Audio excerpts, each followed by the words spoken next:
In the 1600s, this was Shawnee sacred ground, Shawnee and Cherokee sacred ground on this side of the river. On the Ohio half, they lived over there, but on this half, it was strictly they come over to hunt. We had a lot of natural springs and salt licks that brought in all the animals for them to hunt and feed off of. That is what made it be sacred to them because it was bountiful. So any place you had natural springs coming up, that sort of thing is considered sacred ground to the Native Americans. The brothel house I told you about, where you see the white bricks over there on the far end, that's where the brothel was attached for the prostitutes that was burned down. We had 2 men that were shot and murdered out here, one shot in the head and one shot in the neck in the parking lot, both in their 20s. This was done in the early 70s when the club was called the Hard Rock Cafe, right before Bobby Mackeys took over it.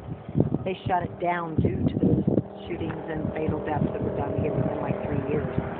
People say, why is the place so haunted? What's different about this place than anywhere else? Perhaps falls into perfect storm. Everything it takes to draw spirits, we've got it. You've got magnetic energy coming from the railroad tracks. You've got magnetic energy coming from the flow of that river. The river happens to be the only one in the world besides the Nile that flows north. It's running backwards. That's due to an earthquake that occurred here in the 1800s, 1811 of December, 1812 of January. Earthquake came through here, 2 of them, 7.0s and bigger. The other ones, hundreds of aftershocks after that.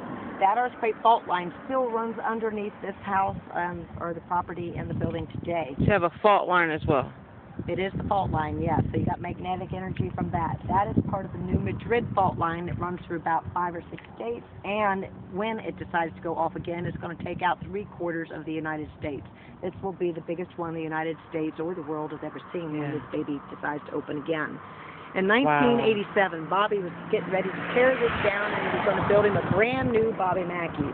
There was another club at that end that was called The Light, just a little bit He went ahead and tore down The Light. He invested $10,000 into getting ready to bulldoze this down when the contractors discovered the fault line.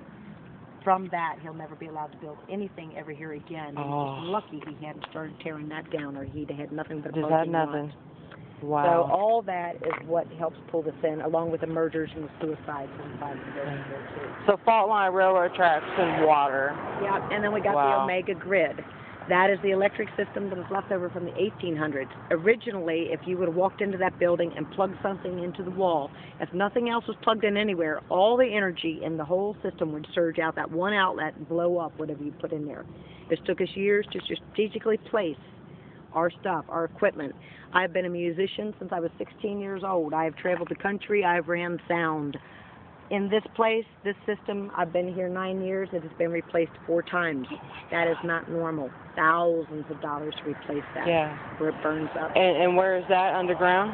No, it's running through this whole building here. So when we get into the basement, there's the power units and stuff for that. But the electricity level in the building, part of the reason you get nauseous and we tell the pregnant ladies they should avoid it. It's because that energy runs about this high through the whole place.